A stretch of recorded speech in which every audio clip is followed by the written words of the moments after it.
South Korea, जो कि भारत के हथियारों का एक बड़ा प्रतिद्वंदी है। संयुक्त अरब अमीरात में साउथ कोरिया ने भारत के आकाश मिसाइल के डील को रोका। फिर मलेशिया में उसी साउथ कोरिया ने भारत के तेजस फाइटर जेट के डील को होने से रोका।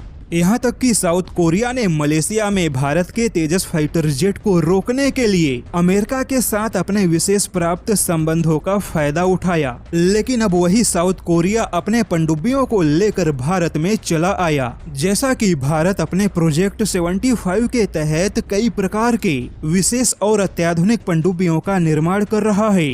और भारत के इसी परियोजना में जर्मनी ने भी काफी दिलचस्पी दिखाते हुए भारत के लिए 6 अत्याधुनिक और ताकतवर पनडुब्बियों को बनाने का प्रस्ताव दिया। और अगले महीने जर्मनी के रक्षा मंत्री भारत आ रहे हैं, जहां पनडुब्बियों के प्रस्ताव पर विशेष चर्चा होगी। लेकिन अब जर्मनी के प्रस्ताव को टक्कर देते हुए साउथ कोरिया ने भारत को अपने अत्याधुनिक पनडुब्बियों का प्रस्ताव भेज दिया। साउथ कोरिया ने भारत को अपने KSS-3 चांग हो क्लास पनडुब्बियों का प्रस्ताव दिया है।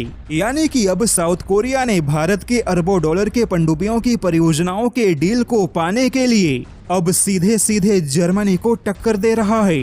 वहीं जर्मनी और साउथ कोरिया दोनों ही भारत को अत्याधुनिक टेक्नोलॉजी और पनडुब्बियों के उच्च क्षमता की पेशकश कर रहे हैं।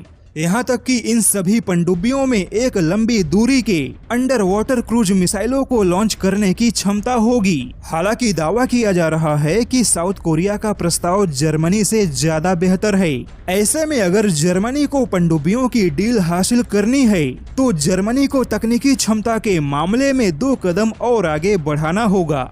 अब देखा जाए तो साउथ कोरिया ने भारत के आकाश मिसाइल और तेजस फाइटर जेट के डील को रोका। लेकिन अब वही साउथ कोरिया भारत के पनडुब्बियों के डील को पाने के लिए जर्मनी से भी 1 कदम आगे बढ़ चढ़कर प्रस्ताव दे रहा है। अब भारत जर्मनी को चुनेगा या फिर साउथ कोरिया को, यह देखना काफी दिलचस्प होगा।